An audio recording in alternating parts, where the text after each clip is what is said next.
लगभग 230 मिलियन वर्ष पहले प्राचीन समय में पृथ्वी पर विभिन्न प्रकार के डायनासोर्स प्रचुर मात्रा में विद्यमान थे। उनका जीवन प्रकृति की इस विशाल परिस्थिति में आधुनिक जानवरों से बिल्कुल अलग था।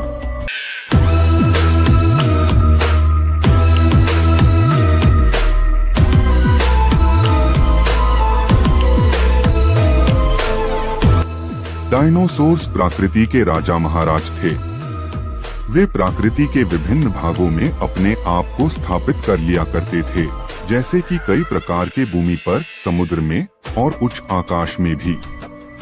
उनकी जीवन शैली, भोजन और व्यवहार भी अलग अलग थे। डायनासोर्स के जीवन का एक बड़ा हिस्सा उनके भोजन पर निर्भर था। कुछ कार्निवोरस डायनासोर्स थे जो अन्य जीवन को खाने वाले थे, जबकि कुछ हर्बिवोरस थे जो पौधों का भोजन करते थे। उनका व्यवहार और व्यक्तित्व भी अलग था। कुछ समुद्र में रहने वाले थे, कुछ उड़ने वाले थे और कुछ भूमि पर रहने वाले थे।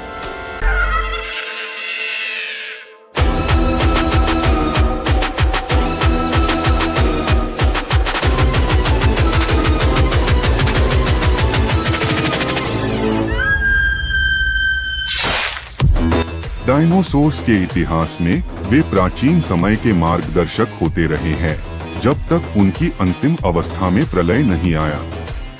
वे एक महत्वपूर्ण भाग रहे हैं प्रकृति के इतिहास में और हमारे वैज्ञानिक ज्ञान में भी। 65 मिलियन वर्ष पहले एक बड़ा आक्रामक घटना घटी जिसे हम पृथ्वी की इतिहास में केटी अनंत घाट कहते हैं।